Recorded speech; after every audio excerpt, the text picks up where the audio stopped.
আসসালামু আলাইকুম everyone, welcome to my channel. নতুন রেসিপির ভিডিও নিয়ে আবারও চলে এসেছি আপনাদের সামনে। আজ নিয়ে এসেছি রসমালাই রেসিপি।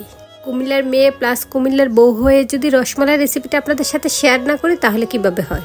তাই তো আজ আমি গুঁড়া দুধ দিয়ে তৈরি করে নিচ্ছি রসমালাই। একেবারে সহজভাবে কিভাবে এই রসমালাইটি তৈরি করবেন সেটি আজ আমি আপনাদের সাথে শেয়ার করে দিচ্ছি।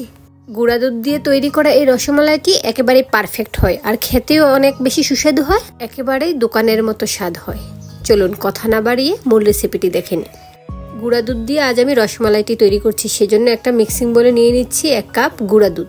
এখন এই গুঁড়া দুধের সাথে দিয়ে দিচ্ছি 1/2 চা চামচ বেকিং পাউডার। অবশ্যই বেকিং পাউডারটা দিতে হবে, বেকিং সোডা দেওয়া যাবে না। এখন এর সাথে দিয়ে দিচ্ছি একটা ডিম, আর আমি সবসময় ডিমটা আলাদাভাবে ভেঙে নেই। এখন এর সাথে দিয়ে দিচ্ছি 1/2 চা চামচ পরিমাণ ঘি। ঘিটা দিয়ে এই উপকরণগুলো একসাথে ভালোভাবে মিশিয়ে নিচ্ছি। এখানে আমি কোনো এক্সট্রা পানি বা কিছুই অ্যাড করব না, এই উপকরণগুলোই একসাথে ভালোভাবে মিশিয়ে নিব। তাই আমি একটা চামচ দিয়ে ভালোভাবে মিশিয়ে নিচ্ছি। 1 কাপ গুঁড়া দুধের সাথে একটা ডিম দেওয়াতে পারফেক্ট হয়েছে। অবশ্য ডিমের সাইজটা ছোট বড়র উপর ডিপেন্ড করে।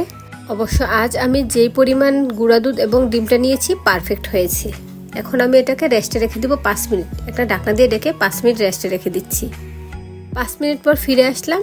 এখন আমি রসমালাইগুলো তৈরি করব, সেই জন্য হাতে একটু আগে ঘি মাখিয়ে নিয়েছি, আর একটু একটু করে সেই মিশ্রণ থেকে নিয়ে রসমালাইয়ের আকৃতি দিয়ে নিচ্ছি। আপনারা গোলাকারও তৈরি করে নিতে পারেন, তবে আমি এরকমভাবেই রসমালাই আকৃতি দিয়ে নিচ্ছি।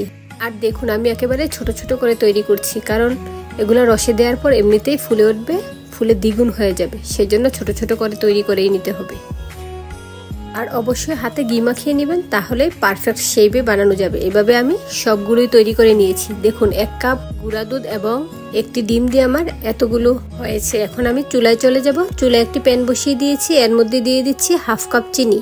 আপনারা কম বেশি দিতে পারেন, মিষ্টিটা আপনারা আপনাদের পছন্দ অনুযায়ী দিয়ে নিতে পারেন। আমি 1/2 কাপ দিয়েছি, এতে আমার পারফেক্ট মিষ্টি হয়। এখন আমি এই চিনিটাকে আলাদাভাবে জাল করে ক্যারামেল তৈরি করে নিব। তাই অল্প আছে আমি চিনিটাকে জাল করে নিচ্ছি, আবার একেবারে পুড়িয়ে ফেলা যাবে না। এই তো দেখুন ক্যারামেলটা হয়ে এসেছে। এখন এর মধ্যে আমি প্রথমে 1 টেবিল চামচ পরিমাণ পানি দিয়ে নিয়েছি। এখন এর মধ্যে দিয়ে দিচ্ছি 1/2 কেজি দুধ। দুধটা আমি আগে থেকে জাল করে নিয়েছি, আপনারা সাথে সাথেও জাল করে নিতে পারেন। এখন ক্যারামেলের সাথে দুধটাকে আবারও কিছুক্ষণ জাল করে নিচ্ছি। দেখুন দুধটা দেওয়ার সাথে সাথে ক্যারামেলটা শক্ত মনে হচ্ছে, জাল করে নিলে পরবর্তীতে এটা গলে আসবে। এভাবে আমি প্রায় 5-7 মিনিট জাল করে নিয়েছি। এখন এর সাথে আমি মিশিয়ে নিচ্ছি 2 টেবিল চামচ পরিমাণ গুঁড়া দুধ। এতে করে এই মালাইটা খেতে অনেক বেশি ভালো লাগে। রসমালাইয়ের এই মালাইটা পারফেক্টলি তৈরি করতে পারলেই রসমালাইটাও খেতে অনেক বেশি সুস্বাদু হয়। দুধ দিয়ে মিশিয়ে নেওয়ার পর আবারও জাল করে নিয়েছি। এখন এর মধ্যে আমি একে একে দিয়ে দিচ্ছি, আর এই মুহূর্তে চুলার আঁচ আমি মিডিয়ামে রেখেছি। মিডিয়ামে রেখে জাল করে নিচ্ছি।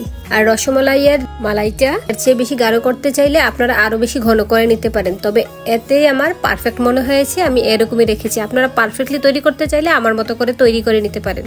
এখন ঢাকনা দিয়ে ঢেকে দিচ্ছি। ঢাকনা দিয়ে ঢেকে এটাকে জাল করে নিব। এখানে আমি 10 মিনিট জাল করে নিব, তবে 5 মিনিট পর আমি আবারও ঢাকনা তুলে এটাকে একটু হালকাভাবে নেড়ে দিয়েছি। আমি প্রথমেই এই প্যানটাকে ধরে ঝাঁকিয়ে দিয়েছি, তারপরে একটু স্প্যাচুলা দিয়ে নেড়ে দিয়েছি।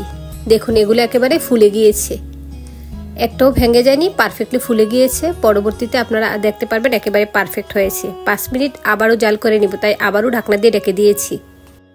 যারা ভিডিওটি দেখছেন ভালো লেগে থাকলে ভিডিওটিতে একটি লাইক দিয়ে যাবেন, এবং যারা আমার চ্যানেলে নতুন আছেন চ্যানেলটি ঘুরে আসতে পারেন। আমার চ্যানেলে অনেক ধরনের রান্নার ভিডিও রয়েছে, ভালো লেগে থাকলে চ্যানেলটি সাবস্ক্রাইব করে পাশে থাকা বেল আইকনটি বাজিয়ে দিবেন।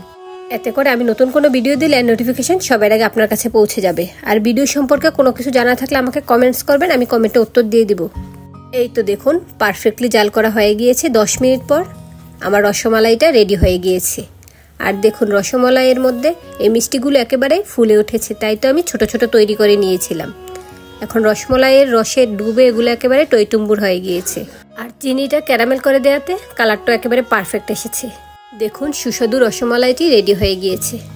এখন আপনাদের সাথে একটি রসমালাই কেটে শেয়ার করে দিচ্ছি।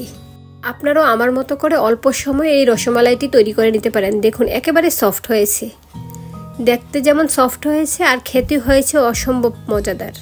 আর আপনারা কে কোথা থেকে আমার এই ভিডিওটি দেখছেন আমাকে কমেন্টস করবেন, তাহলে আমি আপনাদেরকে ধন্যবাদ দিতে পারবো। আশা করি ভিডিওটি ভালো লেগেছে। আবার চলে আসবো এরকম অন্য কোনো নতুন রেসিপির ভিডিও নিয়ে। সে পর্যন্ত সবাই ভালো থাকবেন, সুস্থ থাকবেন। আল্লাহ হাফেজ, আসসালামু আলাইকুম।